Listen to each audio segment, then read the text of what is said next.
Beaucoup de personnes arrivent dans mon cabinet avec des problèmes amoureux, et notamment des problèmes de répétition de schémas amoureux, des problèmes de mauvaise gestion de rupture amoureuse, de ciblage aussi, je ne sais pas qui choisir et je choisis peut-être pas les bons partenaires, pourtant je m'acharne à choisir toujours les mêmes. Tout un tas de problématiques et de nœuds relationnels amoureux qui font que les personnes sont souvent démunies et ne savent plus à quel sein se vouer. Donc je trouve extrêmement important, et c'était ça mon souhait, c'était de divulguer une grille de lecture, une grille de décodage de profils amoureux qui aide à mieux se connaître et puis aussi mieux cerner mon partenaire ou mes partenaires amoureux. On est tous formatés quelque part, entre guillemets, hein. Bon, le mot n'est pas joli, mais l'idée est bonne.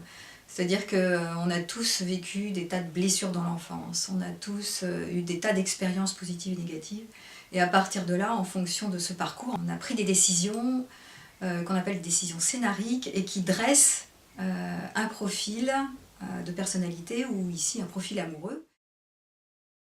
Alors si par exemple votre compagnon est un frileux de l'amour, il a certainement eu des blessures dans l'enfance, et si vous investiguez un peu vous allez voir, ça peut être des enfants qui n'ont pas été forcément désirés à la base, ou qui ont été désirés mais qui n'ont pas eu ce qu'on appelle un maternage très chaleureux, hein, un affectif manquant comme ça. Et donc ces enfants qui ont quelque chose d'un tissu relationnel appauvri ne peuvent pas se développer normalement en tant qu'ados et adultes, et du coup vont avoir une tendance à être dans l'évitement de la relation, ou à être saturés par trop d'amour, trop de demandes, et ont tout de suite l'impression que vous lui en demandez trop, quoi. Que vous êtes envahissant, intrusif, que c'est tout de suite trop, qu'il n'a pas son espace de solitude, et il va vite se retirer dans son espace justement de solitude qui est tellement précieux pour le frileux.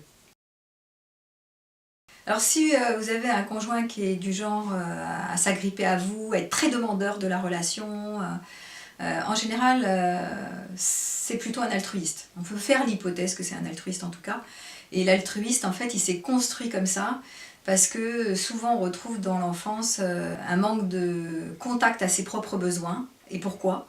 Parce que le parent justement était soit un parent ou dépressif, ou alors c'était l'aîné d'une famille et il a eu dû prendre en charge, aider sa maman pour la soulager et donc faire pour elle.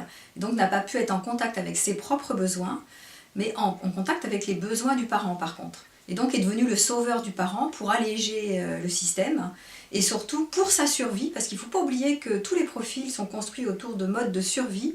Pour assurer sa survie à lui, il s'est senti tenu et obligé d'aider le parent de cette manière-là, parce que si le parent va bien, alors lui allait bien. Voilà. Et donc c'est comme ça que se construit le petit altruiste en devenir. Et petit à petit dans la relation amoureuse, ensuite, on va voir qu'il va être vraiment tenter de s'oublier et de prendre l'autre en considération. L'autre est tout pour lui, c'est pour ça qu'il va s'agripper. Plus on sait nos croyances sur nous-mêmes, nos croyances sur les autres et nos croyances sur le monde, plus on se connaît et plus on est tolérant avec nous-mêmes, on accueille qui on est, et plus on fait pareil avec notre aimé, notre élu du cœur. Donc c'est hyper utile d'avoir des grilles de décodage pour soi, pour l'autre.